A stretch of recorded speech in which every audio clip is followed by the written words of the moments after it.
Hello guys, welcome back to இன்னொரு வீடியோக்குள்ளே போகிறது முன்னாடி மறக்காம லைக் அண்ட் சப்ஸ்கிரைப் பண்ணி அண்ட் சப்போர்ட் பண்ணுங்கன்பா. வாங்க வீடியோக்குள்ளே போகலாம். ஸோ வந்து பார்த்தீங்கன்னா பூர்ணிமா வந்து பார்த்தீங்கன்னா ஒரு போஸ்ட்டை வெளியே விட்டுருக்காங்க. என்னென்னு பார்த்தீங்கன்னா 5 ஃபைனலிஸ்ட்டுக்கும் வந்து பார்த்தீங்கன்னா ஒரு கருத்து சொல்கிற மாதிரி ஒன்று விட்டுருக்காங்க. என்ன சொல்லியிருக்காங்கன்னு சொல்லி பார்க்கலாம். ஃபஸ்ட்டு வந்து பார்த்தீங்கன்னா அர்ச்சனாவுக்கு தான் சொல்லியிருக்காங்க. ஃபஸ்ட் ஆஃப் ஆல் வந்து பார்த்தீங்கன்னா கங்க்ராச்சுலேஷன் சொல்கிறாங்க.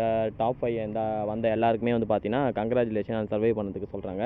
அதுக்கப்புறம் பார்த்தீங்கன்னா அர்ச்சனா வெல்பே கேர்ள் அண்ட் லவ் டைம் அந்த அர்ச்சனா கிட்ட வந்து சொல்கிறாங்க, நீங்கள் நல்லா விளையாடினேன், நீங்கள் வந்து பார்த்தீங்கன்னா வீட்டுக்கு இன்வைட் பண்ணிங்க, ஸோ நான் கண்டிப்பாக வருவேன்னு சொல்லிட்டு அண்டு ட்ரிப்பு முக்கியம் மறந்துடாத சொல்கிறாங்க. மணியை வந்து பார்த்தீங்கன்னா you are funny person and செம்மையாக நான் என்ஜாய் பண்ணேன், கங்க்ராச்சுலேஷன்டான்னு சொல்கிறாங்க. மாயாவுக்கு வந்து பார்த்தீங்கன்னா you are the my fighter போட்டு நான் எல்லாமே வந்து பார்த்தீங்கன்னா அழுது உங்ககிட்ட ஷேர் பண்ணி சொல்லிட்டேன், லவ் யூ ப்ரோ அப்படின்னு சொல்கிறாங்க. தினேஷ் கிட்ட வந்து பார்த்தீங்கன்னா இங்கே ஒரு நல்ல சோல் அப்படி சொல்கிறாங்க.